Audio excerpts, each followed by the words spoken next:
y vamos a dar inicio con Milton Cerón Zamora, con su ponencia La gamificación en la filosofía entre la renovación disciplinar y el impacto en su enseñar. Entonces, adelante Milton, puedes empezar. Muchas gracias, Katia. Pues la verdad es que estoy muy contento de participar aquí con grandes compañeras, compañeros, sobre todo con el doctor Miguel Romero, que estimo y admiro bastante por toda su obra respecto a la enseñanza, ¿no?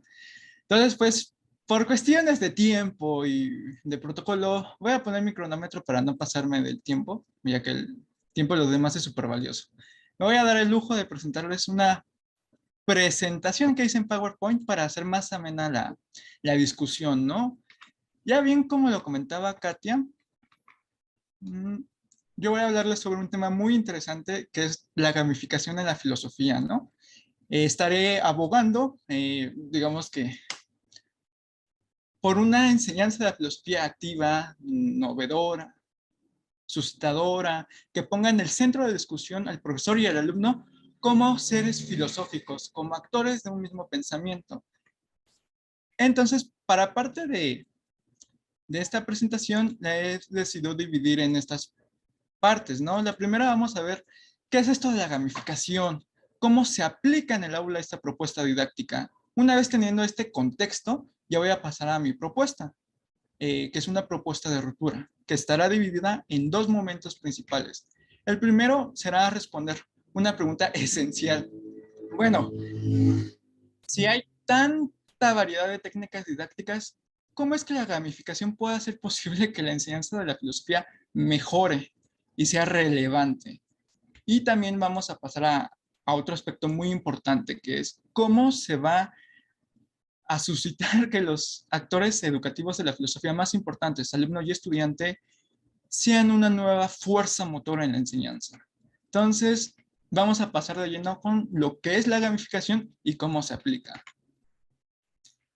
Un poquito de historia. Según Carla Carreras en su investigación, podemos notar que la gamificación nace a mediados del 2003 en Estados Unidos a partir de una consultora que se llama Conundra. Esta consultora tenía la finalidad de motivar el consumo de sus productos, o sea, de productos para la venta, su distribución, a través de las mecánicas de los videojuegos. Y es que en aquellos momentos, si bien la industria de los videojuegos no era tan fuerte como lo es actualmente, esta empresa se dio cuenta de que había ciertas características que tenían los videojuegos que hacían que la retención de los usuarios fuera muy alta de lo esperado. Estamos hablando de usuarios que se pasaban 10, 15 horas seguidas, sin pausa, jugando. Entonces, se dieron cuenta de que en este nicho no explorado había algo importante. Pero la propuesta no se quedó únicamente en lo marketing, ¿no? Sino que pedagogos norteamericanos a mediados del 2010, 2015, se dieron cuenta de que estos mecanismos que tienen los videojuegos se pueden utilizar en la educación. Podemos usar estas mecánicas para que nuestros estudiantes se mantengan activos, presentes y que disfruten las clases, ¿no? Ya que el aprendizaje muchas veces tiene el tabú y el estigma de ser aburrido, tedioso, y ese es un gran impedimento para todo profesor, ¿no? Entonces, he hablado de un término que hace referencia, ¿no? El de mecánicas, pero ¿qué es la mecánica? ¿Qué son las mecánicas de los juegos? ¿Qué son estas características que hacen que los jugadores se pasen muchas horas de su tiempo? Bueno, siguiendo un poquito lo que comenta Sergio Tabón en una conferencia llamada Gamificación y Evaluación Socioformativa, existen varias mecánicas, ¿no? Cada autor, cada corriente pedagógica te va a dar ciertas mecánicas, pero a mí me gustaría quedarme con 5 básicas. La primera de esta es que toda mecánica debe tener un avatar. El avatar es la representación del jugador. Es aquella imagen que lo representa más allá de su propio físico. En este caso, pues yo escogí a este personaje de anime porque me siento, digamos que identificado, ¿no? Es mi avatar, digamos. Otra de las características que tienen los videojuegos que lo hacen tan interesante es que tienen retos y misiones. Es a través de los retos y las misiones que los alumnos se pueden enfrentar a dificultades y pueden superarlas, enriqueciendo su propio aprendizaje y su experiencia educativa en el aula. Otra de las características fundamentales para gamificar es un sistema de puntuación y recompensas, es decir, que por cada acción que haga el alumno se le va a dar una gratificación. Esto lo va a motivar a continuar y a superar los retos que nosotros como profesores les vamos a poner. Por penúltima mecánica tenemos la sociabilización, que esto resumido es que los alumnos no trabajen individualmente, van a tener mayor recompensa y mayores aventuras cuando trabajan en equipos, en fiestas, que así se les llama, en gremios. Y finalmente, lo más importante de la gamificación, para Sergio Tabón, y que yo creo que también es importante, es que siempre tiene que haber retroalimentación. La retroalimentación nos va a servir para mejorar como profesores y como estudiantes, ¿no? Y también para mejorar nuestros procesos didácticos. Y ya con estas características y la historia, ¿qué es la gamificación? Bueno, la gamificación es hacer uso de las mecánicas, la estética y el tipo de pensamiento asociados al juego para motivar el aprendizaje. Esta definición de David Medina me es muy útil para explicar qué es la gamificación en pocas palabras. La gamificación me gusta entenderlo como crear un ecosistema. Aquí les he mostrado un ejemplo de un juego que se llama Classcraft, que recrea los sistemas de videojuegos que tiene los juegos de rol. Aquí podemos ver que hay grupos, hay niveles, y todo esto el profesor puede jugar con las características para gamificar. Y aquí viene una gran duda.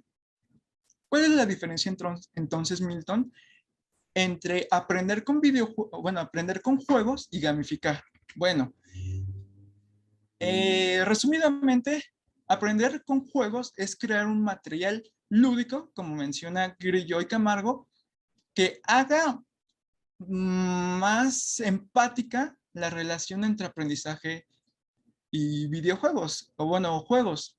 Es decir, es algo tan fácil como crear un material didáctico lúdico para que el alumno aprenda jugando. Y la gamificación no se restringe como tal a crear juegos. A la gamificación le importa más el crear un ambiente, un ecosistema que haga que el alumno se sienta como el protagonista de estos juegos.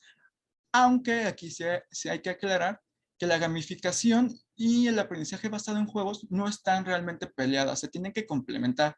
Nada más que a la gamificación no le importa, no le interesa mucho hacer juegos, sino emular los ecosistemas. Ahora sí, ya con este contexto entendido de qué es la gamificación, vamos a ver la propuesta de ruptura, ¿no? ¿Por qué esto es importante? Vamos a responder una pregunta tan fundamental. ¿Cómo es que esta propuesta didáctica, una entre millones, es tan relevante para la filosofía? Bueno, hay que aclarar, uno, que no hay que saber usar equipos tecnológicos, o sea, no tengo que ser un diestro en la tecnología para poder gamificar.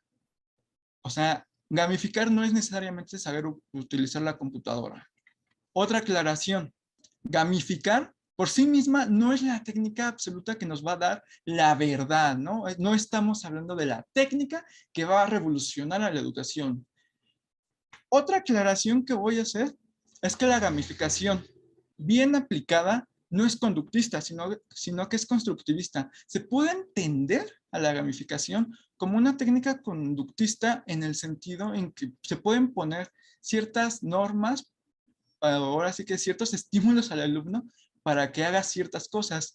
Y si bien una gamificación mal planteada puede ser conductista, la gamificación que yo estoy pensando y defendiendo es constructivista. Es decir, crear un ecosistema para que el alumno se pueda desenvolver a través de él, ¿no? Y ahora sí, debo de aclarar que si se aplica con genuino interés y convicción, o sea, que el profesor realmente crea en esta propuesta, la gamificación puede ser muy efectiva. Y aquí les podría aventar el discurso, ahora sí que el choro, por así decirlo, pero prefiero mostrarles los hechos, ¿no? Los estudios que avalan que la gamificación es una buena herramienta didáctica. El equipo de Marta Gil Palacios justamente diseñó un curso de gamificación para enseñar cómo gamificar. Y aquí están los resultados, ¿no? Los resultados de su curso demuestran que pues casi todo el curso está de acuerdo que para su trabajo final de curso la gamificación les ayudó a tener un aprendizaje significativo. Y también algo muy importante que podemos ver en la figura de la derecha es que la gamificación motiva al estudiante a sortear todos los problemas que pueda haber en el aprendizaje. Entonces, aquí hay una muestra de que la gamificación realmente, si es bien aplicada, puede tener buenos resultados. Otro ejemplo lo vamos a ver en filosofía, en un ejemplo de una clase de filosofía. Aquí hay dos cosas curiosas. Una, que este ejemplo de gamificación usa un videojuego, o sea, se creó un videojuego para enseñar ciertos temas de filosofía general, pero no solamente se creó el videojuego, porque eso sería aprendizaje basado en juegos, sino que también a través de esto se hacían puntos, se utilizó las mecánicas de tabla de estrategias, tabla de puntos, recompensas, medallas, para motivar, ¿no? Y otra curiosidad de este ejemplo es que se colaboró con la Facultad de Informática para crear el videojuego, ¿no? Los filósofos pusieron el material y las estrategias y los compañeros de la Facultad de Ingeniería programaron el juego. Y de esta experiencia, ellos concluyen que, pues la verdad, el 90% de la comunidad que participó está de acuerdo de que la gamificación sirve y que también motiva el aprendizaje, ¿no? Que eso es lo importante, motivar el aprendizaje. Ya con esto demostrado de que, bueno, la gamificación bien aplicada es efectiva, ahora sí voy a hablar sobre el punto de ruptura. ¿Por qué la gamificación es tan importante? Bueno, uno, porque rompe con una idea de la filosofía, sí, con una idea de que los estudiantes de filosofía son seres pasivos que solo están ahí para transmitirles datos filosóficos. También rompe con la idea de que la filosofía es una tirana que piensa que ciertos contenidos los va a tener que atender y absorber al alumno sin antes consultarlo a él, pero también se rompe con la idea de que la filosofía solo se tiene que enfocar en lo teórico, en enseñarle a los alumnos las grandes teorías, autores y filósofos occidentales, ¿no? Una clase bien gamificada es una clase equitativa, donde el estudiante y el profesor son pares. Una clase gamificada de filosofía bien estructurada y bien pensada cuestiona los temas que van a ser enseñados y obligan a ya no pensar los intereses de la clase desde una idea casi tiránica de la filosofía y de los profesores de filosofía. Una buena clase de filosofía gamificada posiciona, tal y como lo comentan Gutiérrez y Tobón,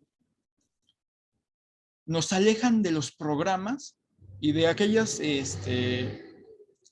teorías filosóficas y nos vuelven a posicionar en la realidad que vivimos los profesores y los estudiantes, ¿no? Pensemos en la realidad mexicana, si se quiere. Pero ya no solamente esto es lo que renueva, sino que también renueva al estudiante. Al estudiante lo hace un ser activo. Es un ser que se inmerse en la educación, que con su creatividad puede sacar nuevas ideas filosóficas. Es un ser creativo, pero no solamente estamos hablando de individuos singulares, sino de individuos comunales. Se crean comunidades de investigación que sacan saberes valiosos. Los saberes de la gamificación del alumno son valiosos. El alumno tiene algo que aportar a la filosofía y ese es el punto de ruptura. El alumno es un alumno filósofo. Es un alumno que nutre a la clase y al profesor mismo. Y hablando de profesores, el profesor ahora se convierte en un estratega. Ya no es solamente un repetidor, dado que gamificar, como lo comenta Daniel Parante, es pensar un concepto y ponerlo en la realidad. El profesor es un estratega de lo que pasa en el aula. Tiene que estar consciente de lo que va a hacer y de cómo va a transmitir, enseñar y construir todo ese conocimiento filosófico en un alumno filósofo. El docente piensa activamente, pero ya no es solamente un mero repetidor de la tradición filosófica, sino que ahora en la clase, en el juego, en la gamificación, pone de su cosecha, pone de sí mismo. Por lo tanto, para concluir, dado a que al construir un ecosistema educativo con base en mecánicas de juegos, obviamente pensada críticamente, la gamificación permite un aprendizaje disfrutable y significativo y permite que tanto el alumno como el docente se pongan en el aula. Y esto nutre a la filosofía misma, ¿no? Todo nutre a la filosofía si se ve desde otra perspectiva. Entonces, pues estas serían mis fuentes.